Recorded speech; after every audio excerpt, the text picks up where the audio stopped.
માખેલ toll પ્લાઝાની આજુબાજુના ગામના વાહનો પર ટોલ ટેક્સમાંથી મુક્તિ માટે આવેદનપત્ર અપાયું, જેમાં માખેલ ટોલ પ્લાઝાથી 30 કિમીની ત્રિજ્યામાં આવતા ગામોના વાહનોને ટોલ ટેક્સમાંથી મુક્તિ આપવા બાબતે સ્થાનિકો દ્વારા કચ્છ કલેક્ટર કચેરીએ રજૂઆત સાથે આવેદનપત્ર અપાયું હતું, જેમાં 4/8 સુધી જો આ બાબતે પગલાં નહીં લેવાય તો ઉગ્ર આંદોલનની ચીમકી અપાઈ હતી, જે રાપર તાલુકા કોંગ્રેસના સદસ્ય તેમજ કોંગ્રેસ પક્ષના નરેશભાઈ મહેશ્વરી, વલમજી હુંબલ, કિશોરસિંહ જાડેજા તેમજ અન્ય આગેવાનો જોડાયા હતા। હું ભચુભાઈ આરેઠિયા, કોંગ્રેસ આગેવાન। રજૂઆત અમારી પ્લાસ માખેલ ગામની જે ટોલ ટેક્સ છે એ ટોલ ટેક્સમાં મનઘડત ટોલ લેવામાં આવે છે, જે સરાઉન્ડિંગ આસપાસના ગામડાઓ એમને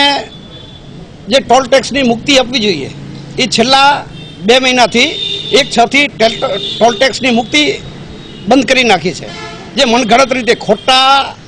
કલેક્ટરશ્રીના એક જાહેરનામું ખોટું બતાવી